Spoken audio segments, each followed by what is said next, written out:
जय हिंद। एक बार फिर आप सभी का मेरे YouTube चैनल पर स्वागत है। और आज इस वीडियो में हम बात करेंगे एयरफोर्स के एक्स एंड वाई ग्रुप के लिए प्रिपरेशन कैसे करें उसके बारे में। उससे पहले मैं आपको बता दूं मेरा थोड़ा सा इंट्रोडक्शन। मैं आयुष सैनी, ठीक है। मैंने एयरफोर्स का एग्ज़ाम 5 बार क्लियर किया हुआ है, एक्स का और वाई ग्रुप का 2 बार क्लियर किया हुआ है। इसी के साथ एनडीए रिटर्न 3 बार और नेवी 1 बार अप्लाई, 2 बार अप्लाई किया जिसमें से 1 बार कंप्लीट हो गया था, लाइक ज्वाइनिंग वगैरह तक सब कुछ, ठीक है। तो ड्यू टू सम रीजंस कर नहीं पाया, लेकिन ये मैं इसलिए बता रहा हूँ क्योंकि ये जो भी इस वीडियो में मैं आपको बताऊंगा कि एयरफोर्स और जो नेवी वगैरह के रिगार्डिंग आपको तैयारी किस तरीके से करनी है, वो मेरा कंप्लीटली सेल्फ एक्सपीरियंस है कि कौन कौन सी चीज़ें ऐसी हैं जिनको आपको ध्यान में रखना चाहिए जिससे आपकी प्रिपरेशन अच्छी हो। तो इस वीडियो को पूरा देखिए और उन भाइयों के साथ जरूर शेयर करिए जो एयरफोर्स एक्शन वाई ग्रुप की तैयारी कर रहे हैं, ठीक है। तो चलिए शुरू करते हैं आज की वीडियो। तो आज की वीडियो का जो मेन क्वेश्चन हमारे पास वो क्या है कि air force X and Y group की तैयारी कैसे करें। तो इससे पहले अपन ये जान लेते हैं कि जो एयरफोर्स का जो एक्स ग्रुप और वाई ग्रुप है उसका क्या सीन है, उसमें कौन कौन से सब्जेक्ट आते हैं, क्या है। तो एक्स ग्रुप का जैसे आप सभी को पता है कि इंग्लिश आती है, मैथ्स, फिजिक्स, और वाई ग्रुप में इंग्लिश और रागा आती है, ठीक है। तो अब मैं आपको बताऊंगा कि ब्रीफली कि कौन कौन सी बुक आपको पढ़नी चाहिए इन सब के लिए और किस हिसाब से क्या करना है, तो उन सब चीज़ों के रिगार्डिंग। तो चलिए शुरू करते हैं। ये देखिए इंग्लिश, सबसे पहली चीज़ इंग्लिश में आपको बता दूं जो मार्क्स किस बेसिस पे होते हैं। लाइक पहले 3 से 4 नंबर का एक पैसेज आता है। पैसेज के लिए आपको क्या करना है, पैसेज के लिए आपको एज इन कोई बुक वगैरह फॉलो करने की कोई ज़्यादा ज़रूरत है नहीं। आप ऑनलाइन देख सकते हैं या फिर आप अपने जो 10th या 12th में जो भी आपके पैसेज आते थे अनसीन पैसेज, उनको सोल्व करके देख लीजिए। ज़्यादा भी नहीं तो आप कम से कम अगर 5 से 10 पैसेज को सोल्व करके देख लेंगे तो आपके पैसेज के 3 से 4 नंबर कहीं नहीं गए, क्योंकि पैसेज बहुत ईजी आता है। वन सीन पैसेज आएगा, उसमें से नीचे 3 क्वेश्चन होंगे, उन क्वेश्चन को पढ़ के आपको उस पैसेज में से आंसर छांटना है और टिक करना है। तो उसमें कोई दिक्कत नहीं है, बहुत ईजी होता है। एक या दो पेसिव वॉइस या एक्टिव वॉइस आते हैं। पेसिव वॉइस एक्टिव वॉइस जो है वो भी एज इन ज़्यादा टिपिकल आते नहीं। अगर आपको नॉर्मल बेसिक कॉन्सेप्ट पता है और कुछ स्पेशल टाइप्स होती हैं, वो टाइप हर बार पूछी जाती हैं एयरफोर्स के एग्ज़ाम में। तो अगर आप उनको सोल्व कर लेंगे तो आपको कोई दिक्कत नहीं आएगी पेसिव वॉइस की रिगार्डिंग भी। और हाँ, एक बार मैं बता देता हूँ आपको ये मार्क्स किस तरीके से डिवाइडेड है, उसके बाद मैं आपको बता दूंगा आप इनकी तैयारी कैसे कर सकते हैं और मैं आपकी क्या हेल्प करूँगा।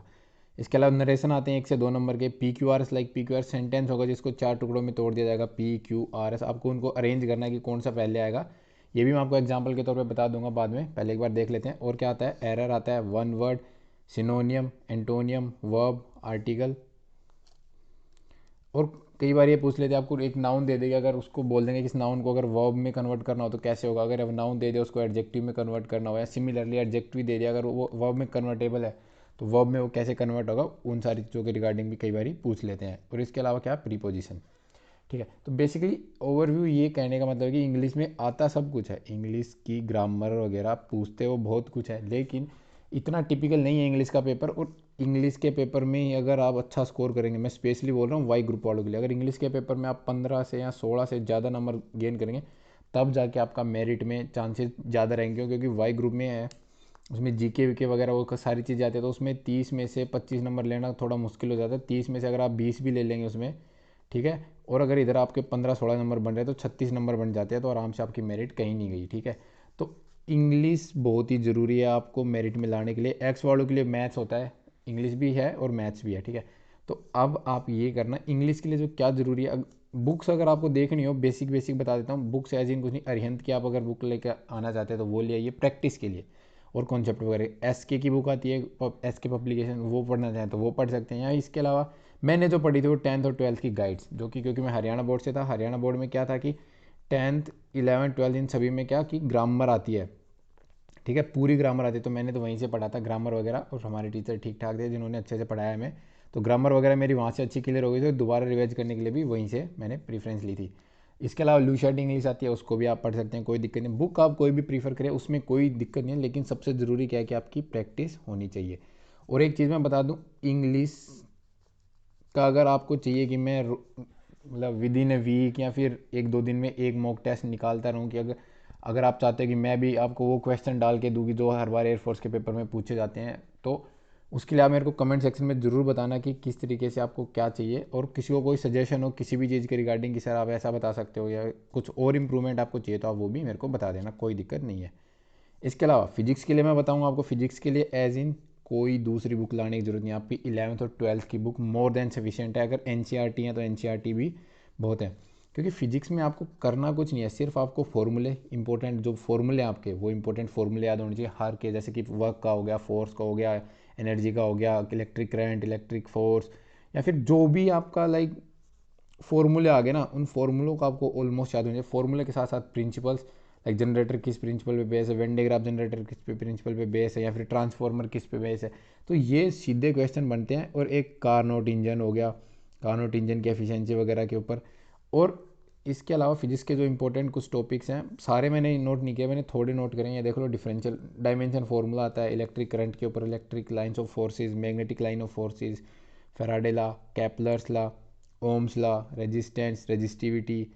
इसके अलावा capacitor, inductance, solenoid, work, energy, power, transformer.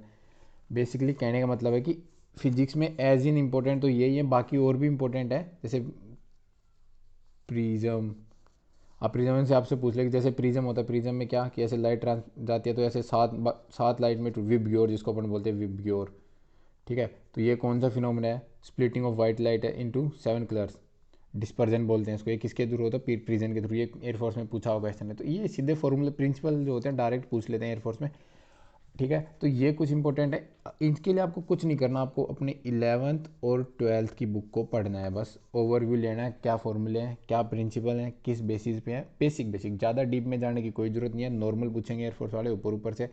और फिजिक्स में ये रखे कि 25 में से कम 15 नंबर आ जाएं, या फिर 10 प्लस तो आए ही आए, क्योंकि फिजिक्स में अगर पास हो गए तो आपको इंग्लिश और मैथ्स आपको पार करवा देगा, कोई दिक्कत नहीं है मेरिट वगैरह में, ठीक है। और एक चीज़ और, अगर आप लोग चाहते हो, लाइक जो भी आप लोग देख रहे हैं, अगर आप चाहते हो कि मैं रोज़ फिजिक्स और मैथ्स के ऊपर भी 15 से 20 क्वेश्चन आपको रोज़ करवाऊँ, ऐसे क्वेश्चन जो आपको जो लगता हो कि आ सकते हैं पेपर में, क्योंकि मैंने 5 से 6 बार दिया तो मेरे को ठीक ठाक आइडिया लग गया है कि कौन से क्वेश्चन एयरफोर्स वाले हर बार पूछते हैं। इसके अलावा कि कौन से फॉर्मूले हैं मैथ्स के, फिजिक्स से जो बार बार पूछ लिए जाते हैं, अगर उनके रिगार्डिंग भी आप चाहते हो कि मैं वीडियो बनाऊँ, तो आप मेरे को उसके रिगार्डिंग भी कमेंट सेक्शन में ज़रूर बताना। और हाँ, एक चीज़ और है, मैं वीडियो बनाऊंगा उसी बेसिस पे कि अगर व्यूज़ और लाइक्स ठीक ठाक आएंगे, क्योंकि वही बात है, मैं अगर इतनी मेहनत कर रहा हूँ किसी ना किसी चीज़ के लिए, तो वो है व्यूज़, लाइक, और लाइक जितने ज़्यादा लोगों की मदद हो सके।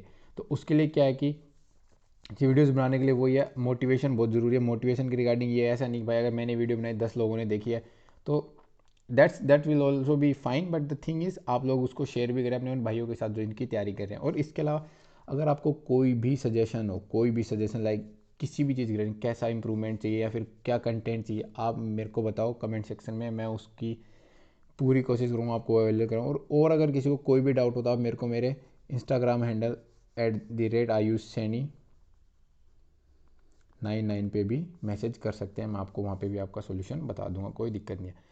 और मैथ्स की बात ये है भाई, मैथ्स का कोई सीन नहीं है, मैथ्स बहुत ही ज़्यादा ईजी है। मैथ्स में सिर्फ फॉर्मूले रट लो 11वीं 12वीं के, कुछ नहीं। और अपनी बुक्स के फॉर्मूले रट लो, एनसीईआरटी के, या फिर जो भी आपकी एलिमेंट वगैरह जो भी बुक है, फॉर्मूले रट लो। फॉर्मूलों के बाहर कुछ नहीं आता। मैथ्स में आप 25 के 25 नंबर भी ले सकते हैं। मैथ्स बहुत ही ज़्यादा ईजी आता है। और मैथ्स के लिए ये है, trigonometry, differentiation, integration, matrix, probability determinant, 3D binomial, permutation, combination, ये तो कुछ ज़्यादा ही इंपॉर्टेंट है। और इसके अलावा बाकी जो चीज़ें उनको भी छोड़ना नहीं है, सबके फॉर्मूले रट लो, यही आते हैं एयरफोर्स में बहुत ही ईजी तरीके से। इसके रिगार्डिंग भी मैं मॉक लेके आ सकता हूँ अगर आप लोग चाहते हैं तो।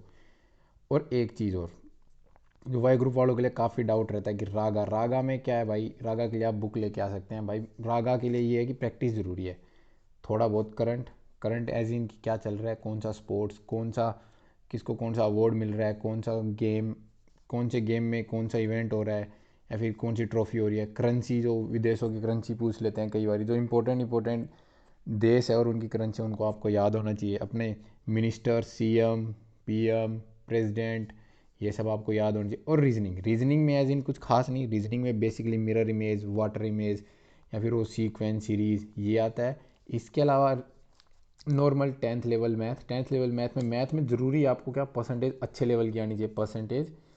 और परसेंटेज के साथ क्या, प्रॉफिट लॉस, ठीक है, एवरेज। इस बार का जो पेपर हुआ था एयरफोर्स का, उसमें प्रॉफिट लॉस और ये परसेंटेज काफ़ी अच्छी आई थी। तो आपको परसेंटेज और इनकी प्रैक्टिस अच्छे से करनी होगी, क्योंकि अगर आपने ये करी तो आपका रागा में अच्छे नंबर आने। रागा में अच्छा स्कोर है 20 प्लस, 20 से 25 अगर आपके नंबर आ रहे हैं अच्छे खासे, और इंग्लिश में 15 से ऊपर नंबर आ रहे तो आपको एयरफोर्स वाई ग्रुप में कोई भी नहीं रोक सकता। बहुत अच्छे चांसेज आपके उसमें गो थ्रू होने के, ठीक है, तो उसमें कोई दिक्कत नहीं है। और इसके लिए आपको बुक अरिहंत, SK, इनमें से आप कोई ला सकते हैं। प्रैक्टिस करनी है बेसिकली हर चीज़ में। ज़रूरी क्या है कि आपकी प्रैक्टिस काफ़ी अच्छी होनी चाहिए। प्रैक्टिस नहीं है तो कुछ नहीं होगा, ठीक है। और इस वीडियो को उन भाइयों के साथ शेयर जरूर करें जो एयरफोर्स की तैयारी कर रहे हैं। चैनल को सब्सक्राइब जरूर करें और आपका सभी का बहुत बहुत धन्यवाद, आप यहाँ तक पहुँचे। जय हिंद, जय भारत। और कोई भी डाउट आप मेरे को कमेंट सेक्शन में बता सकते हैं। Thank you.